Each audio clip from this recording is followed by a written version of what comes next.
E atenção, atenção, atenção. Operações desencadeadas hoje movimentam o setor de segurança pública do estado de Mato Grosso. Mais de 300 policiais militares envolvidos, além de policiais do GAECO também. São duas operações que praticamente têm o mesmo objetivo, mas uma delas, inclusive, terminou em confronto. Nós já vamos direto aqui acionar ele que está por dentro de tudo, o repórter Arthur Garcia, que vai falar dessa operação que aconteceu aí em Várzea Grande. Arthur, bom dia para você. Todos, operação Aqua Ilícita, realizada ali pelo GAECO, que é o Grupo de Atuação Especial de Combate ao Crime Organizado, conseguiu identificar alguns alvos. Foram 60 mandados de busca e apreensão, 33 ordens judiciais de prisão, além de sequestro de bens, totalizando um valor de pouco mais de R$1,5 milhão do que essa organização criminosa estava movimentando, não só aqui em Cuiabá, como Várzea Grande, Sinop e também Nobres. Essa ocorrência teve desfecho diferente.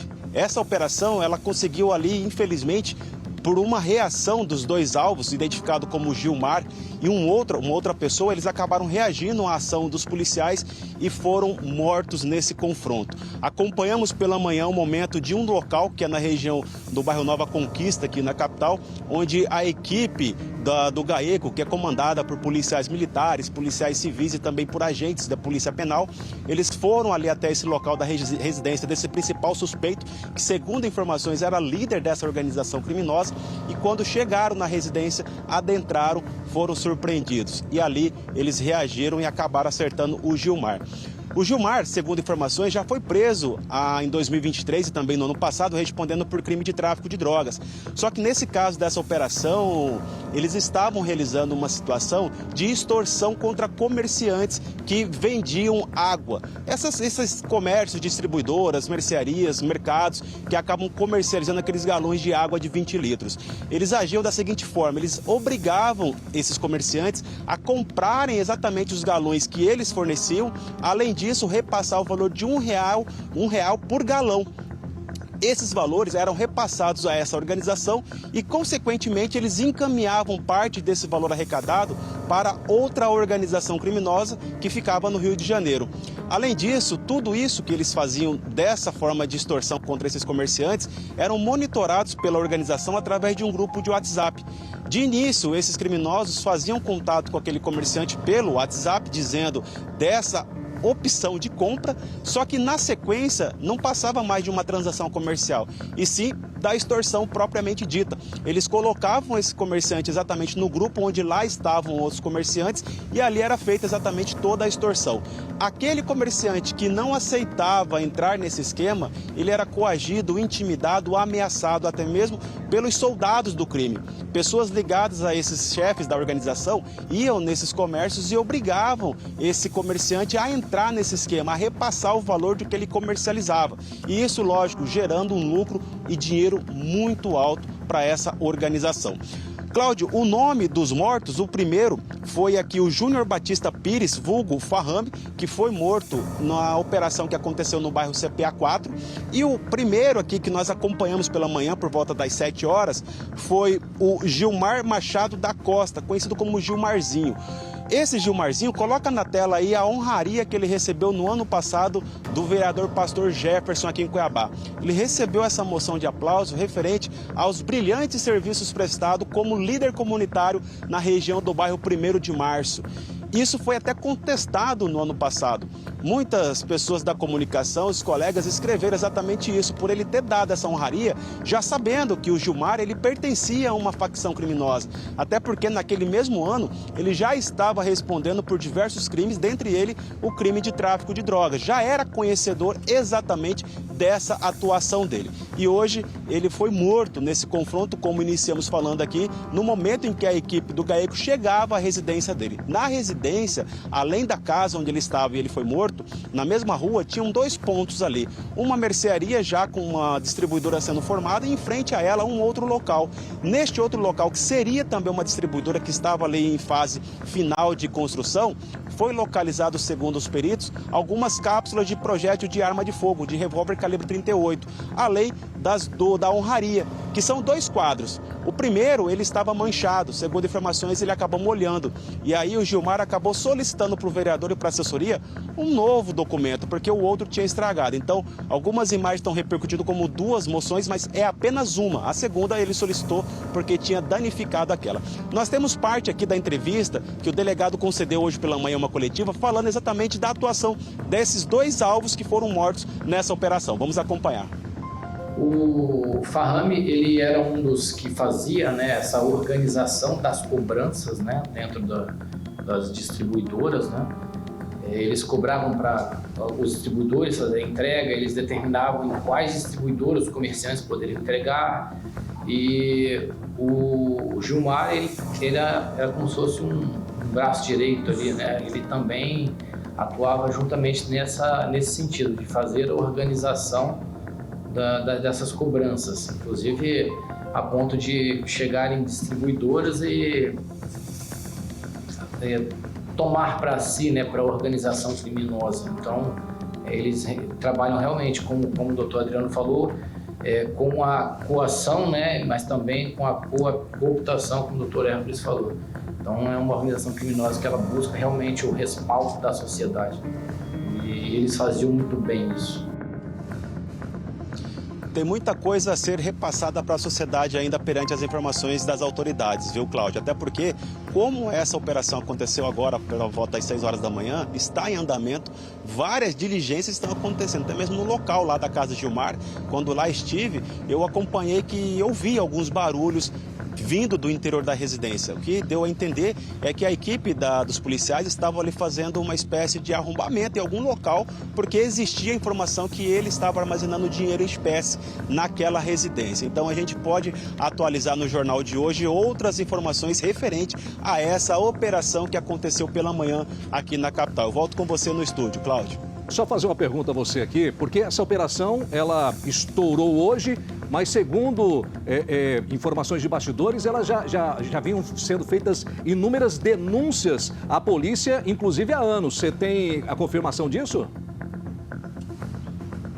Exatamente, há exatamente um ano, Cláudio. Foi um ano, no meio do ano passado, quando aconteceu a primeira denúncia. Isso só foi possível perante a primeira denúncia, quando uma pessoa apenas teve ali a coragem de falar o que estava acontecendo. E mesmo essa informação chegando às equipes da polícia, eles não repassaram a fonte, o que é importante isso. Até porque, recentemente agora, a Secretaria de Segurança Pública, através do Governo do Estado, está disponibilizando um número de telefone dizendo exatamente sobre isso, sobre as extorsões que os comerciantes, principalmente, são obrigados a passar pelo motivo de facção, de ter que atender essas situações de obrigação de repassar valores.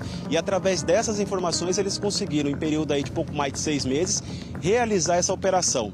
Agora, é fato, né, Cláudio, que isso, infelizmente, acontece em vários setores. Já mostramos aqui no início do ano, quando aconteceu a operação voltada a um setor de comercialização de eletrônicos em Várzea Grande, que seria o Shopping Popular, onde lá também essa organização estava extorquindo os comerciantes. Agora estamos falando da questão da comercialização de água em bairros periféricos aqui da capital. Então aí você tem uma noção até onde essa organização consegue controlar essa forma de comercialização desses pequenos e médios empreendedores que existem aqui na nossa cidade. Então, se hoje estamos falando de comercialização de um galão de água que custa aí pouco mais de seus R$10, imagina outros setores que acabam comercializando outros produtos. Então, pode ter certeza, através desse disque extorsão que o governo do estado lançou no dia de ontem, muitas informações serão repassadas e, com certeza, a equipe da GCCO, do GAECO, todas as equipes de força de segurança aqui do estado já irão trabalhar para conseguir colocar na cadeia essas pessoas. 2 morreram.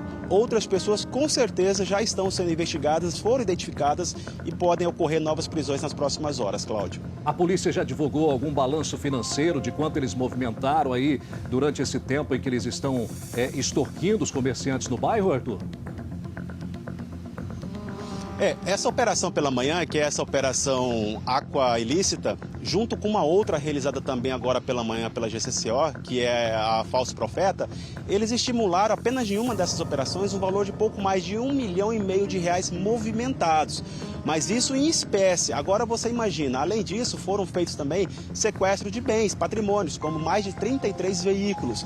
Além de residências, que você for analisar o tipo das operações nos locais, eles acabam ali fomentando uma forma luxuosa de construção, né, movimentando esse dinheiro para compra desses veículos, além de moto aquática, tudo isso é feito para exatamente lavar esse dinheiro que eles acabam conseguindo de forma ilícita. Então eu creio que ainda assim, quando eles finalizarem essa operação, esse valor aproximadamente de R$1,5 milhão de reais vai ultrapassar ou dobrar quando eles fecharem exatamente todo o valor de patrimônio que eles acabam movimentando. Lembrando que essa operação também, Cláudia, ela teve lá no Rio de Janeiro, por terem braços lá de pessoas que estavam recebendo esses valores. Tudo isso, vale ressaltar, que começou lá. Exatamente lá eles criaram um projeto da água, exatamente intitulado para fazer com que essa extorsão acontecesse em cidades que eram dominadas por essa facção criminosa, Cláudio. Certo, eu volto com você a qualquer momento para falar desse e outros assuntos também, Arthur. Muito obrigado por enquanto. E, na verdade, o que eles querem é estabelecer, não só no estado de Mato Grosso, mas no Brasil e nos estados brasileiros, estabelecer um poder paralelo.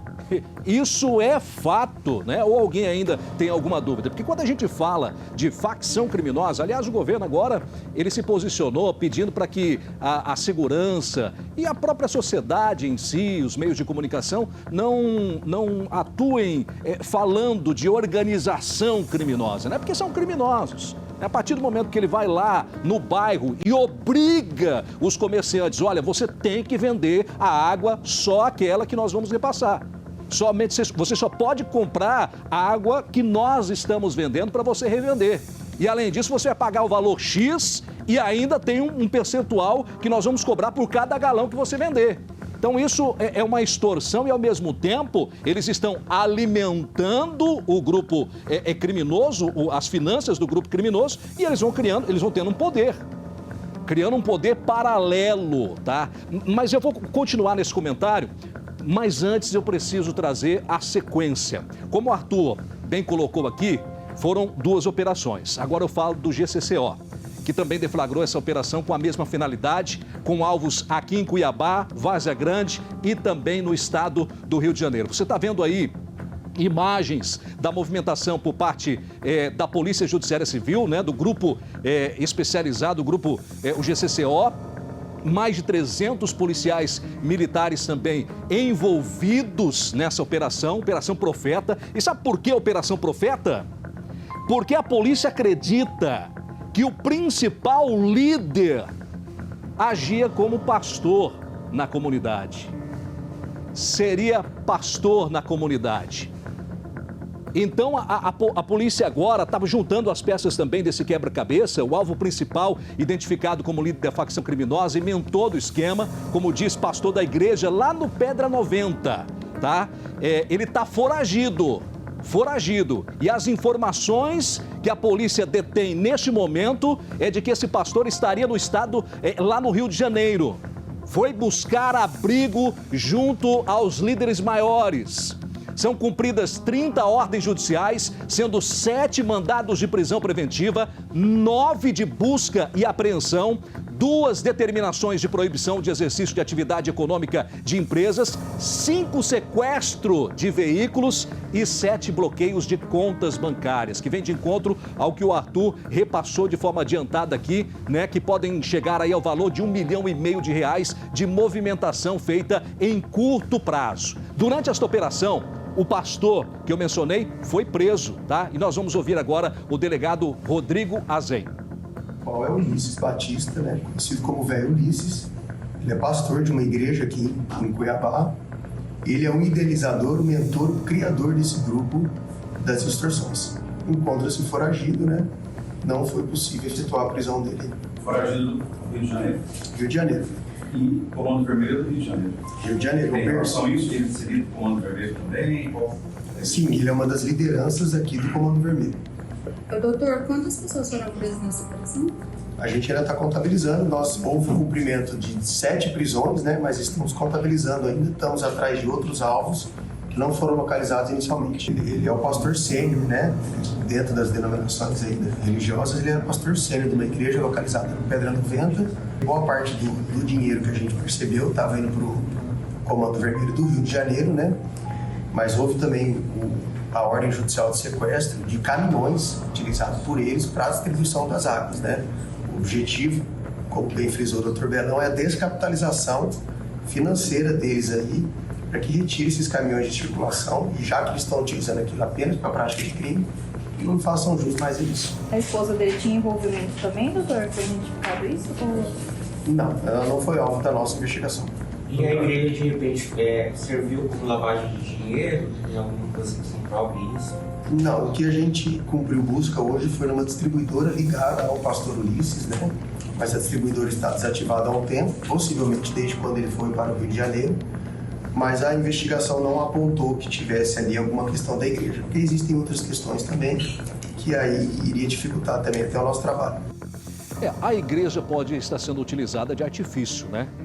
É um meio para você esconder, de repente, tudo aquilo que eles montaram, todo o esquema, né? É montado aí com a finalidade de extorquir os comerciantes. Agora, gente, é claro, cada um vai fazer a sua defesa. Nós temos aí a imagem nesse momento do pastor mencionado.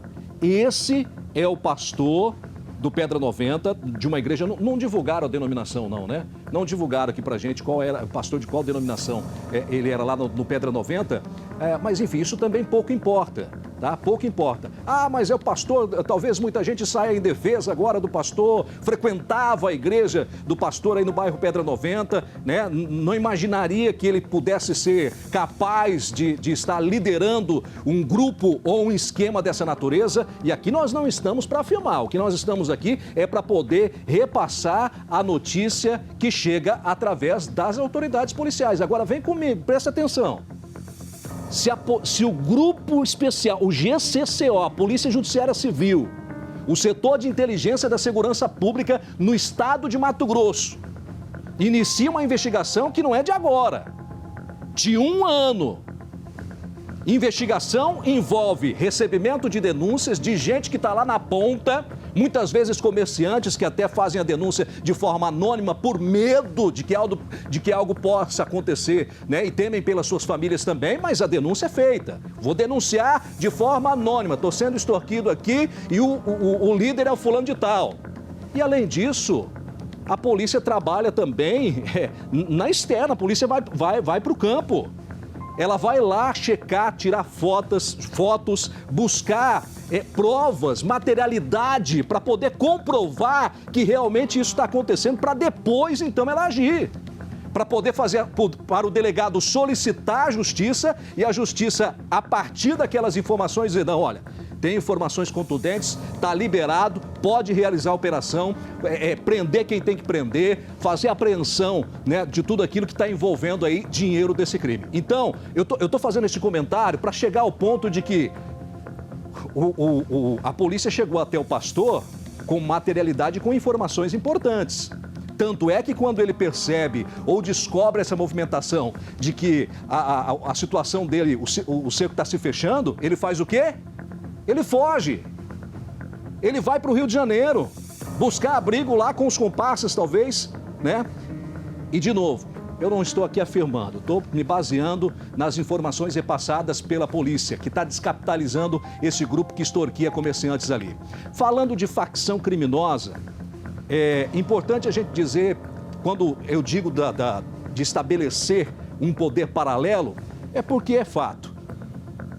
Esse projeto que nasceu lá no Rio de Janeiro, o projeto da água, olha, nós temos um jeito de ganhar dinheiro, né, extorquindo comerciantes, obrigando eles a venderem produtos que nós fornecemos. Não é só água. Se você for pegar, mas é algo que nós não estávamos acostumados a vivenciar nos municípios pequenos ou de médio porte, ou no interior dos estados brasileiros. A gente via isso nos filmes, a gente via isso nas novelas, ou quando os jornais de nível nacional divulgavam, né, notícia de que, olha, lá no morro, lá na favela X, Y, eles vendem gás, ninguém pode vender gás porque está tudo sob o controle dos traficantes ou dos grupos criminosos. Hoje, sabe o que? Eles já detêm o poder e já estão no controle? Internet. Determinados lugares lá, você quer internet na sua casa, ok, você vai contratar o plano lá e a empresa que fornece esse trabalho é uma empresa, né, do grupo. Serviços de transporte. Você já parou para pensar? Vamos fazer uma conta básica aqui, muito simples.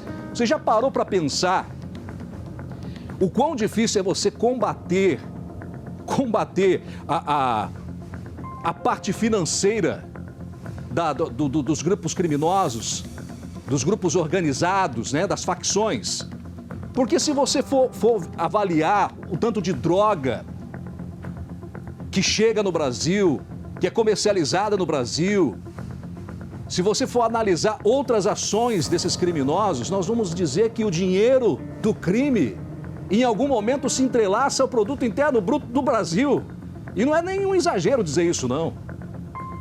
Ou seja, a segurança pública tem uma tarefa muito grande pela frente para poder evitar que eles ganhem mais e mais forças. Nós estamos acompanhando essa operação de perto. A qualquer momento, novidades estaremos divulgando aqui. E nós já vamos direto ao vivo à Câmara Municipal. O vereador Jefferson falando da moção de aplauso que ele deu ao pastor preso hoje na operação que extorquia empresários. Veja aí.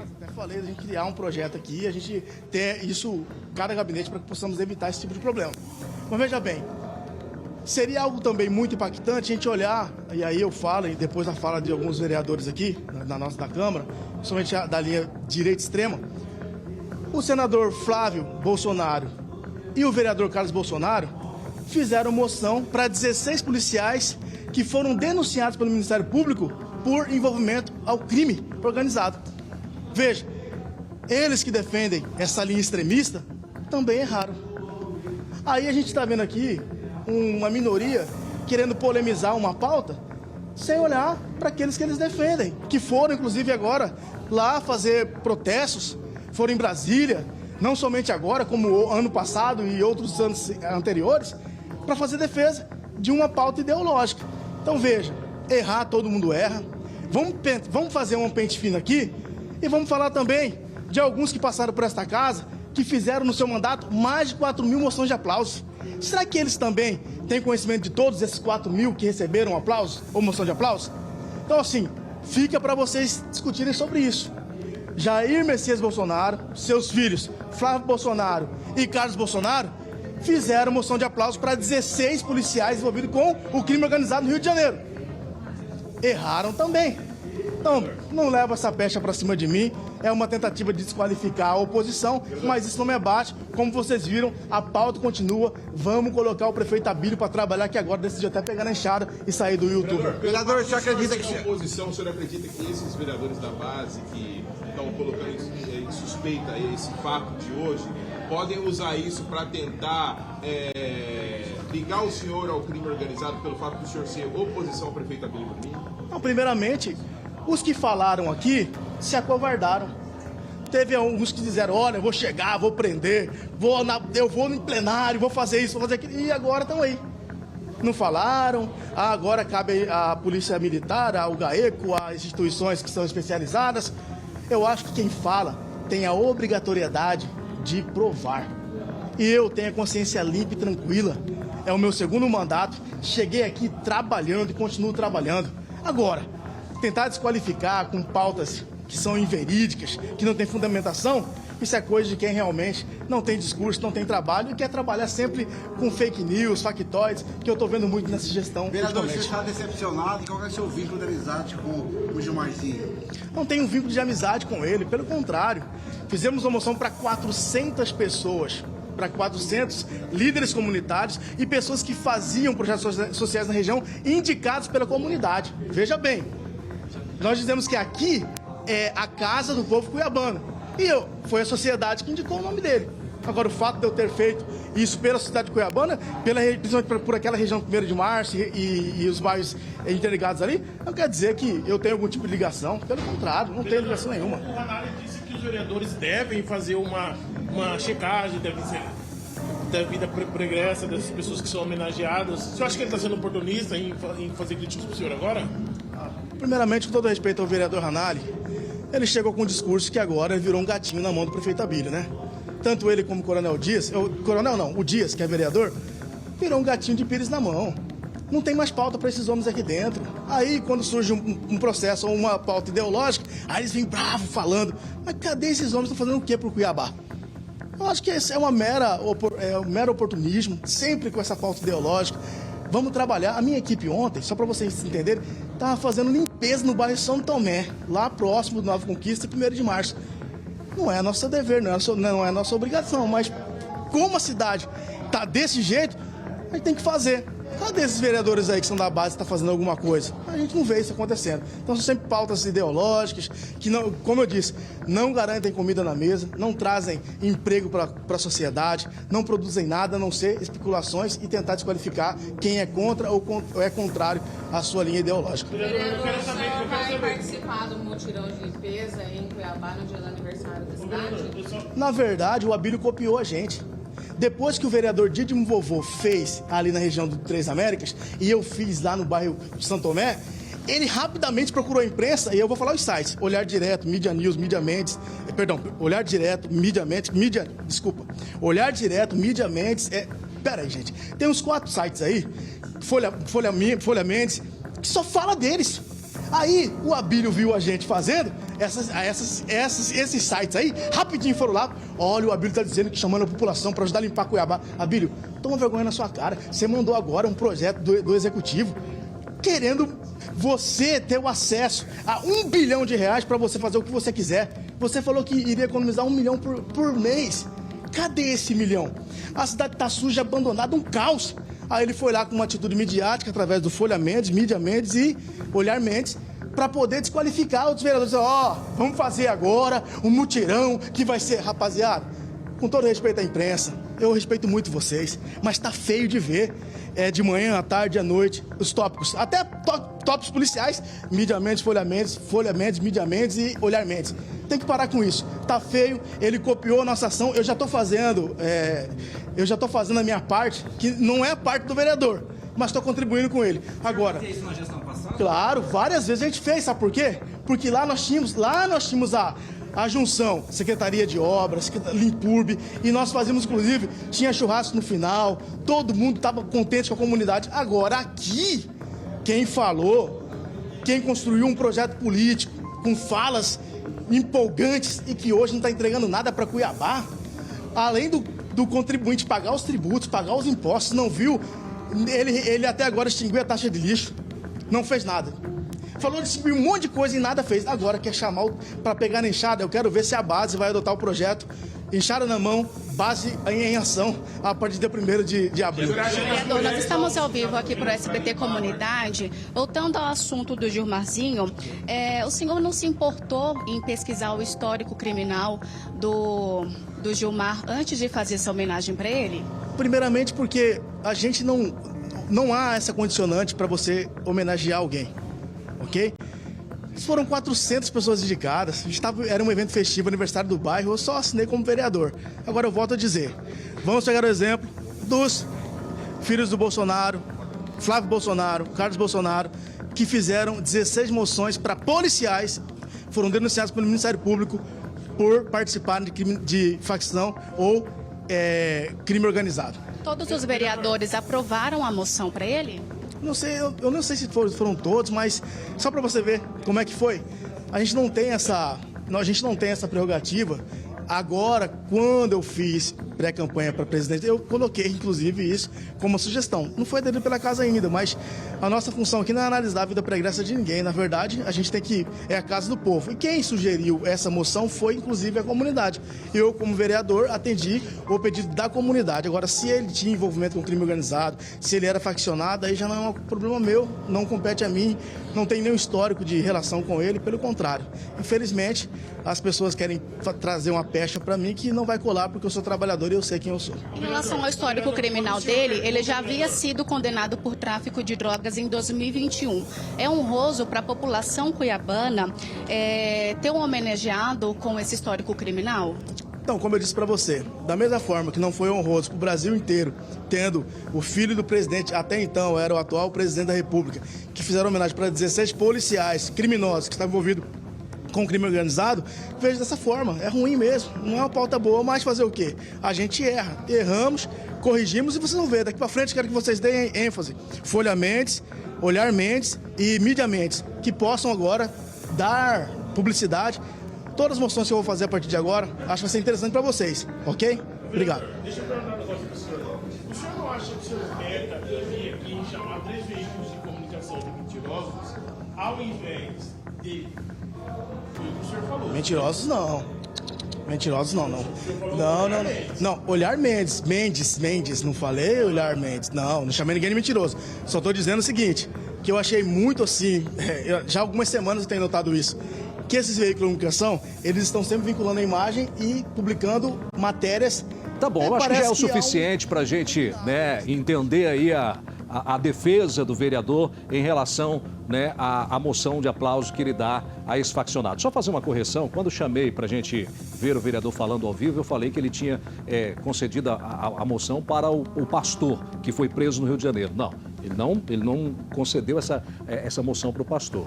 Foi concedido para o Gilmar, que é um dos mortos no confronto de hoje com a polícia. O vereador, ele, em alguns momentos, é natural que ele vá fazer a defesa dele, dizer, olha, e eu até entendo. De repente você tira foto com alguém, você não sabe quem que é, se você é uma pessoa pública, né? Já vi discursos de outros políticos se defendendo quando alguém criminoso foi preso e depois associado a imagem dele numa foto. Falou, olha, eu tiro foto com todo mundo, né? Então não sei se o fulano era criminoso ou não. E, ao mesmo tempo, ele usa mais ou menos essa mesma defesa. Olha, a comunidade veio até mim e falou que ele merecia uma moção de aplauso. Eu fui lá e concedi a moção de aplauso. Foi votado na Câmara Municipal e aprovado pela maioria, né? É importante dizer isso. É colocado em plenário e votado pelos vereadores. Tendo a maioria, aprova-se a moção de aplauso, como foi no caso desse faccionado aqui. Eu discordo quando o vereador diz que não precisa conhecer a vida pregressa da pessoa. Eu acho que tem que conhecer sim. Ele é representante da sociedade, ele está lá justamente para checar. Moção de aplauso se dá a alguém que prestou um serviço relevante à sociedade, alguém que realmente trouxe benefícios, né? Isso tudo tem que ser colocado ali. Agora, eu lamento também que em alguns momentos da fala aqui cai muito para o lado político da coisa. Eu não estou defendendo parte A ou B, ou lado político, porque hoje, se você for prestar atenção, tudo gira em torno de Bolsonaro e Lula, não é? Ou você está do lado do Lula e defende ele até as últimas, ou você está do lado do Bolsonaro e defende ele até as últimas e assim por diante. E aí começa a usar o que aconteceu com os bolsonaros lá atrás, que colocaram as moções para os policiais, que acabaram sendo presos, enfim, né? Incluiu o governador também, Mauro Mendes, na defesa dele. Eu acho que ele misturou demais as coisas para tentar se sobressair. É um ponto de vista que tenho aqui, ouvindo atentamente o vereador falar. Mas, enfim, né? Tá aí a explicação dele. Os envolvidos nessa operação que façam a sua defesa e a polícia que prove também e coloque atrás das grades todos aqueles que merecem estar lá.